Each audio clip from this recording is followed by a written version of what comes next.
Assalamualaikum warahmatullahi wabarakatuh. Perkenalkan, nama saya Edo Nuryadi, seorang guru di MTS Darul Falah, Desa Danau Lancang, Kecamatan Tepung Hulu, Kabupaten Kampar, dan merupakan juga seorang mahasiswa PPG di UIN Sultan Syarif Kasim, Pekanbaru Riau, angkatan 2025.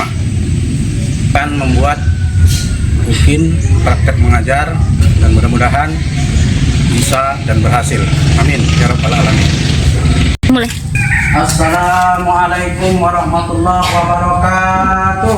Waalaikumsalam warahmatullahi wabarakatuh.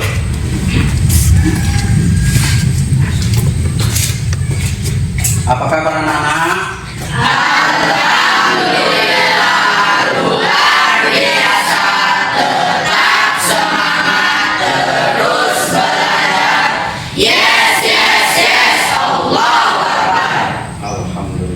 Tetap semangat dan sehat selalu.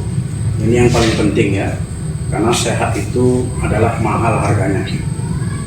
Banyak uang tapi tak sehat ya, juga susah. Makanya kesehatan itu sangat mahal. Orang sakit masuk ke rumah sakit, pada akhirnya dia tak sehat-sehat, maka gunanya sehat sangat penting. Banyak penumpang kalau tak sehat, baju tak bisa makan enak, tak bisa minum enak.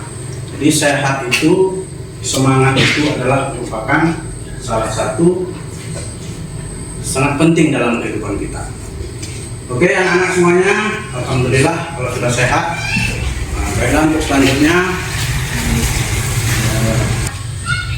baiklah anak-anak, sebelum kita mulai belajar, biasanya kita berdoa dulu, bermohon, bermunajat kepada Allah SWT supaya doa kita dikabulkan serta kita mendapat hidayah, agar pembelajaran ya, apa yang diberikan oleh guru, bapak ibu guru, mudah untuk kita serap, mudah masuk dalam otak dan pemikiran kita. Oke, baiklah, bapak minta salah satu dari siswa ketua kelas. Silakan maju ketua kelas untuk memimpin doa. Silakan berdoa. Harapan kita, doa itu akan dikabulkan oleh Allah SWT supaya kita mudah mendapatkan pembelajaran, supaya kita diberikan hidayah dari Allah SWT. Baiklah, anak-anak. Arif Setiawan. Hadir, Pak. Atika Yanti. Muhammad Salim. Hadir, Pak. Nadia Ibnu Hidayanti. Hadir, Pak. Rani Wulandari. Hadir, Pak. Saripah Nur Aini. Hadir, Pak. Sri Wahyuni. Hadir, Pak. Sipa Nur Hasanah. Hadir, Pak. Ade Sarlina. Hadir. Bu. Kedua. Kena. Ketiga. Kesiapan diri dan mental untuk menghadapi pembelajaran, supaya kita tetap semangat dan bersedia menerima ilmu yang diberikan oleh Bapak Ibu Guru. Apakah semua sudah lengkap peralatannya? Sudah. Nah, boleh dikeluarkan peralatannya, letakkan di atas meja. Anak-anak semuanya, kita akan sedikit membahas tentang toharoh ya. Jadi toharoh ini, ada yang sudah paham dengan toharoh? Ada? Coba siapa yang paham dengan toharoh? Angkat tangannya ya, coba ini. Menurut saya, Pak, taharah berarti mensucikan diri dari najis. Mensucikan diri dari najis. Ya, oke ya. Terima kasih atas jawabannya. Toharoh ini memang mensucikan diri dari najis, hadas dan najis ya. Jadi hadas itu termasuk satu hal yang menghalangi kita untuk beribadah. Salah satunya hadas itu terbagi dua. Satu adalah hadas besar, yang kedua hadas kecil atau hadas kecil dan hadas besar. Jadi itu salah satu hadas. Jadi makanya hukum bersih dari segala kotoran. Makanya Islam ini mengajarkan kita harus bersih dari segala kotoran dan dari segala najis. Jadi bersih itu adalah indah, ya. Indah kalau kita bersih, pakaian bersih, nah kemudian tempatnya bersih, kita untuk beribadah pun enak. Salah satu syarat untuk melaksanakan ibadah itu kan kita harus bersih, harus suci, bersih dari segala kotoran, suci dari segala najis. Najis juga nanti terbagi. Ada najis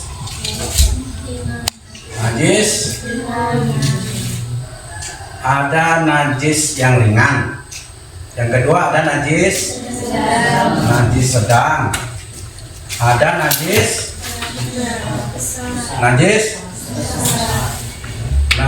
mukhaladzah namanya. Najis mukhaladzah itu najis yang sangat berat. Itu nanti ada pembahasannya. Najis mukhaladzah itu najis yang sangat berat. Maka itu salah satu najis yang menghalangi kita kalau kita hendak melaksanakan ibadah. Apa contohnya? Ulatnya dari anjing dan babi atau kotoran hewan, yaitu anjing dan babi. Nah, itu salah satu contoh najis ya. Cara mensucikannya itu harus menggunakan air disiram sampai 7 kali. Salah satunya dicampur dengan tanah. Sampai seperti itu kita membersihkan tentang najis mukhaladzah. Karena najis mukhaladzah ini najis yang sangat berat. Tidak cukup dibersihkan dengan air saja, tidak cukup. Ya, beda dengan najis mukhaffafah. Ya, beda juga dengan najis mutawasithah. Najis yang ringan, najis yang sedang, dengan najis yang berat itu beda-beda pembahasannya. Kalau dia najis mukhaffafah, najis yang ringan, maka dia cukup disiram dengan air saja atau dipercik-percik. Contohnya seperti apa? Seperti air kencing anak bayi yang tidak harus menggunakan air dan tanah. Nah, sedangkan najis yang ringan tadi, ya, najis ringan tadi termasuk salah satunya najis tadi apa? Najis ringan sudah. Najis yang sedang. Najis yang sedang ini termasuk najis yang harus disucikan sampai dengan bersih. Syaratnya harus hilang baunya, harus hilang rasanya, harus hilang warnanya. Contohnya darah, ya benar, darah. Darah itu kan jelas nampak merah, ya, terutama bagi ibu-ibu yang sudah mengalami menstruasi. Tentu dia mengeluarkan darah setiap bulannya untuk membersihkan sirkulasi darahnya biar dia sehat dan normal kembali. Nah, di situ seandainya ada kainnya atau baju yang terkena darah, maka cara menghilangkannya harus dibersihkan najisnya dulu, dibuang najisnya dulu.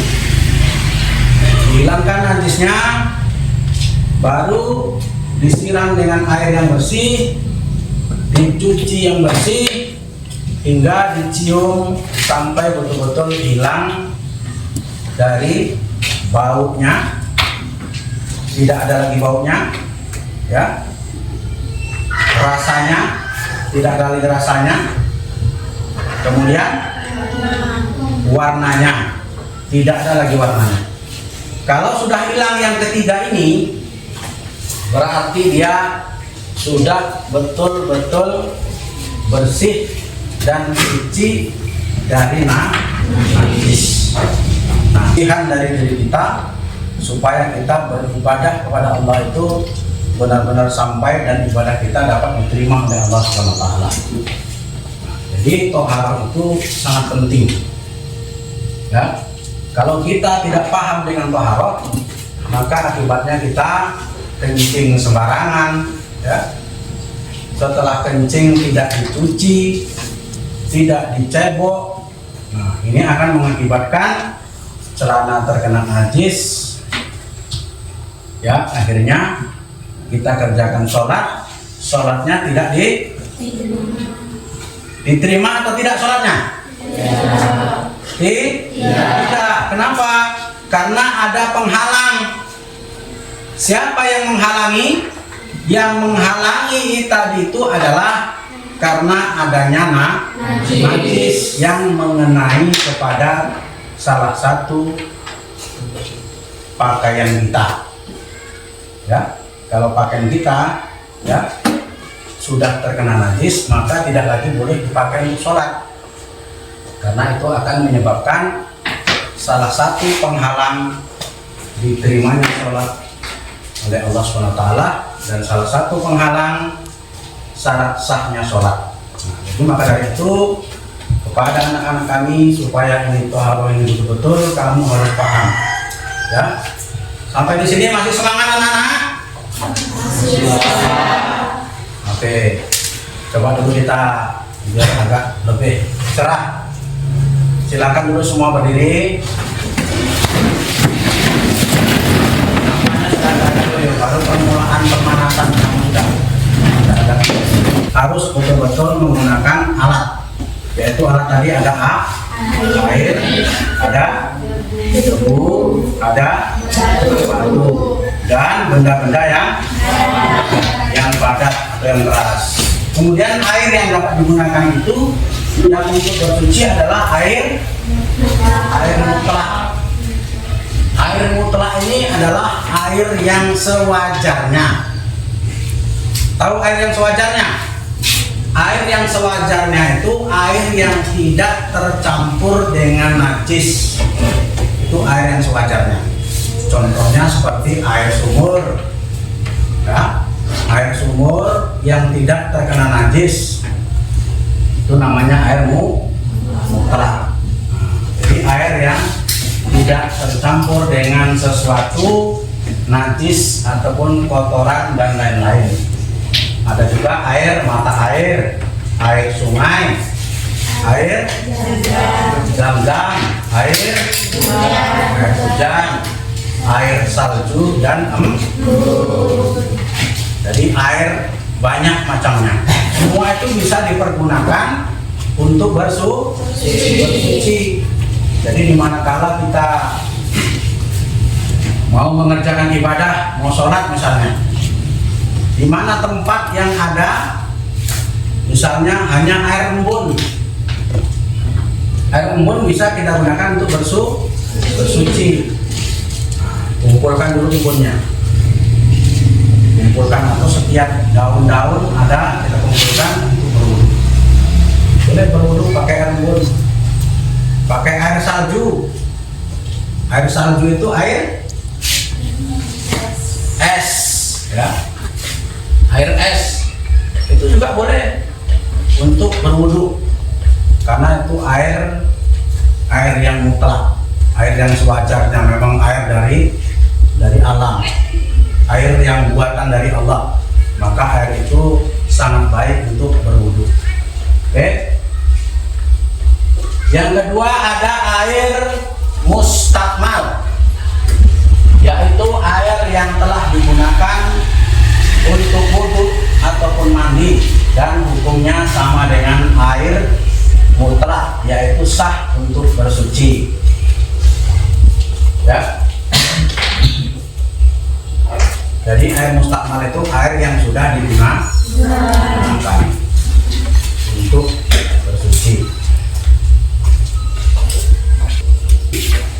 Salah satunya adalah air mutanajis, air yang mutlak tadi terkena najis. Jadi air yang sudah terkena najis tidak boleh lagi digunakan, karena di situ ada perubahan warna, ya, perubahan bau dan perubahan rasa. Contohnya misalnya air sumur, airnya biasanya rasanya biasa-biasa saja, tapi setelah dia terkena najis, airnya ini berubah baunya. Contohnya apa? Kemasukan ayam mati, ya, kemasukan ayam mati, tentu airnya sudah bau bangkai. Bolehkah untuk dipakai bersuci?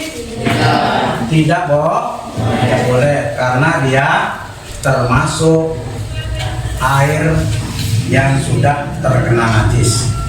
Air yang sudah terkena najis tidak boleh lagi dipakai untuk bersuci. Nah, kemudian ada air kelapa. Tahu air kelapa? Air degan. Baiklah anak-anak, kita akan coba untuk praktek bertayamum, ya, karena di suatu tempat tidak ada air, maka kita harus bertayamum dengan menggunakan debu. Coba sama-sama kita praktekkan. Pertama,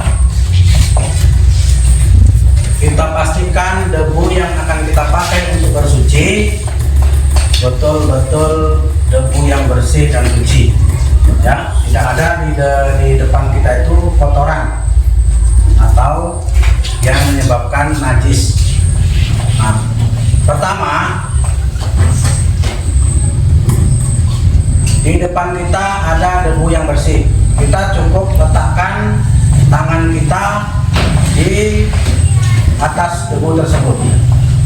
Kita tepuk-tepuk, lantas kita usap atau kita dinginkan, baru kemudian kita usapkan ke muka.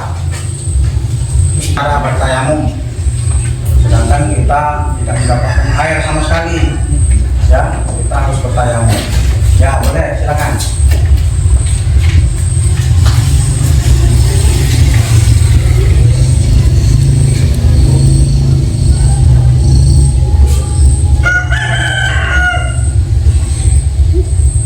Ya, terima kasih. Silakan kembali ke tempat.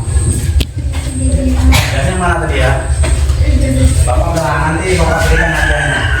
Jadi akan memberikan hadiah, maka nanti akan Bapak berikan hadiah. Mulai. Nah, terima kasih ya kepada anak kita yang bernama Salim, telah berani dia maju ke depan mempraktekkan bagaimana cara bertayamum. Mari kita beri aplaus untuk Salim.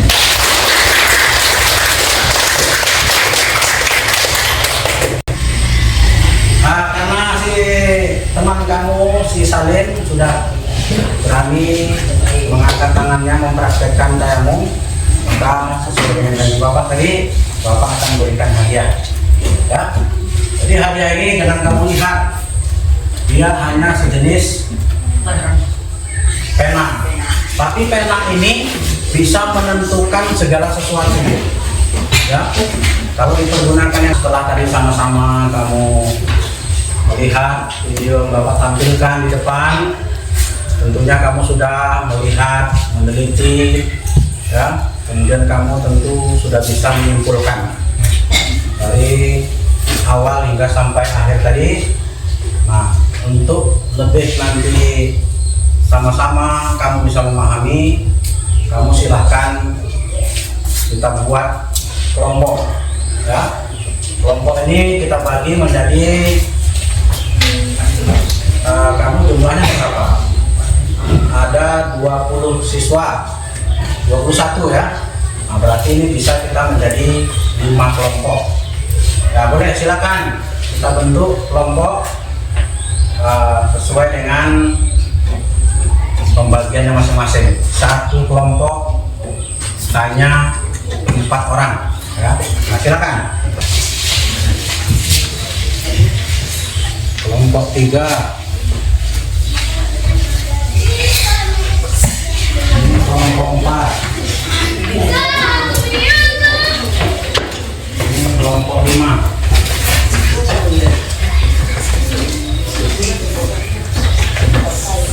Kita masing-masing sudah mendapatkan tugas dari kelompok. Silakan kamu uraikan, kamu diskusikan. Nanti kamu akan menyimpulkan dari hasil diskusi. Ya, silakan mulai.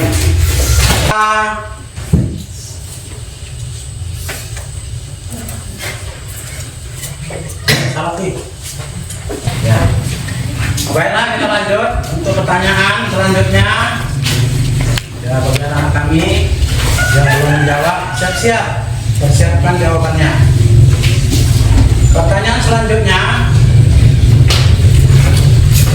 apakah air liur anjing termasuk bagian najis? Air liur anjing apakah termasuk bagian najis? Angkat tangan. Ya, silakan kelompok 2 ya, kelompok 2.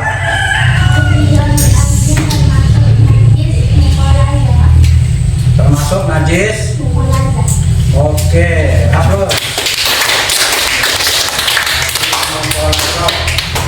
Ya, air liur anjing termasuk najis mukhalathah karena dia najis berat. Ya, cara mensucikannya disiram dengan air 7 kali. Salah satunya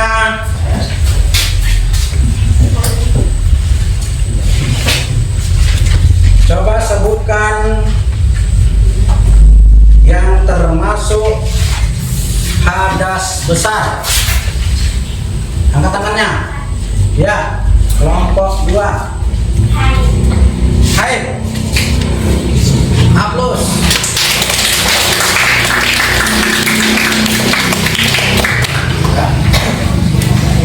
Haid termasuk merupakan hadas besar karena haid ini juga sama seperti halnya orang menstruasi, orang wiladah melahirkan, orang yang sudah berhubungan antara suami istri, itu termasuk merupakan hadas besar. Baiklah, untuk selanjutnya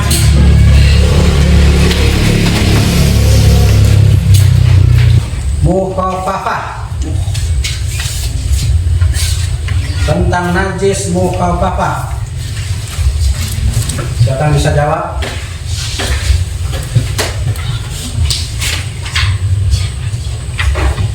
Tadi sudah Bapak jelaskan tentang najis mukhafafah. Atau berikan contohnya. Contoh najis mukhafafah.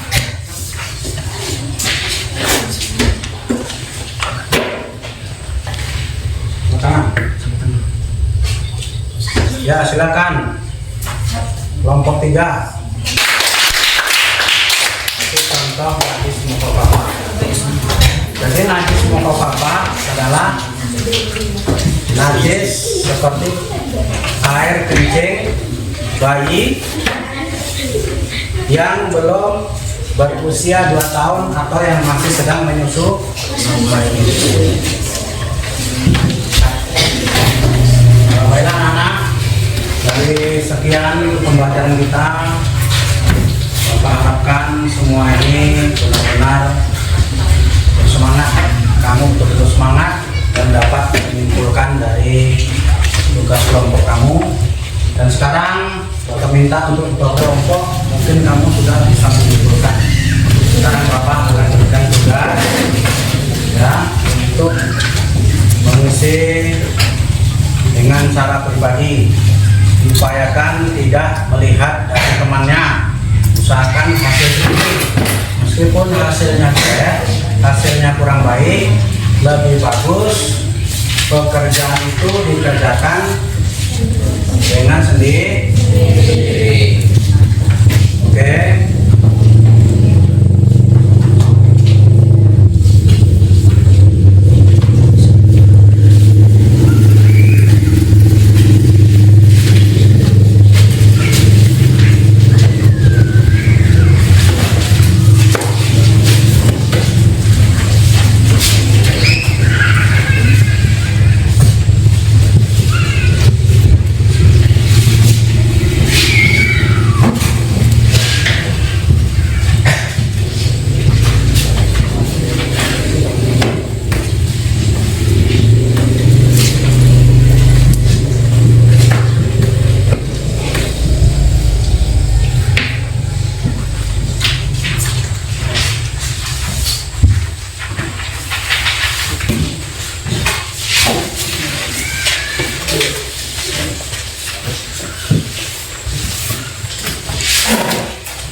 Baiklah anak-anak, semuanya sudah dapat? Sudah dapat soalnya? Sudah. Oke, silakan dibaca, diteliti, silakan diberikan jawaban. Ya.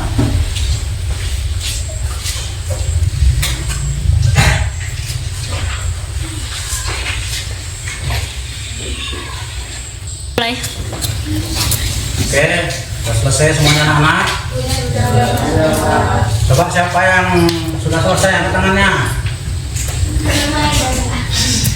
Yang sudah selesai? Bagi dua tinggalan gitu yang belum. Sudah sih? Dah.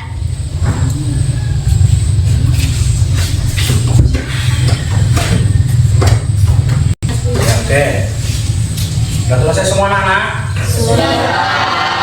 Yang bisa menyimpulkan dari hasil pembelajaran kita. Ya, siapa Bon ya? Bon. Nah, silakan Bon. Mengenai cara bersuci dari najis dan hadas. Mengenai bersuci Dari najis dan hadas. dari najis dan hadas. Ya, oke lah. Jadi bersuci dari najis dan hadas, ya, itu adalah merupakan salah satu kewajiban kita sebagai seorang muslim. Karena kalau kita tidak bersuci, tentu kita tetap akan selamanya berhadas. Ya, kalau kita tidak membersihkan najis, tentu kita selamanya akan bernajis. Jadi maka dari itu hadas dan najis memang harus dibersihkan, harus dibuang. Dan bagaimana tata caranya? Seperti tadi yang sudah Bapak jelaskan. Cara membersihkan hadas, tata cara membersihkan najis. Nah, kalau hadas kecil, bagaimana cara membersihkannya? Dengan cara berwudu. Membersihkan hadas besar dengan cara mandi. Bisa juga dengan cara yang lain selain daripada mandi. Contohnya tayamum. Jadi maka dari itu pada anak kami mudah-mudahan dari awal kita belajar hingga sampai saat ini kita dapat mengambil kesimpulan-kesimpulan dan dapat mempraktekkan ya sehari-hari di rumah ataupun di kalangan masyarakat supaya ilmu itu tetap berjalan dengan baik. Nah itu dari baik anak semuanya sudah selesai. Jadi insya Allah kita akan membahas pada pertemuan yang akan datang. Insya Allah kita akan membahas tentang bab sholat ya. Karena bersuci kita sudah selesai, kita akan membahas tentang bab sholat ya. Oke, sampai di sini pembelajaran kita. Mudah-mudahan dari awal hingga sampai akhir anak-anakku senantiasa semangat dalam menghadapi pembelajaran. Baik, sebelum kita pulang, maka Bapak harapkan meja rapi, kursi rapi, sampah tidak ada yang berserakan ya. Jadi kita meninggalkan kelas, maka kita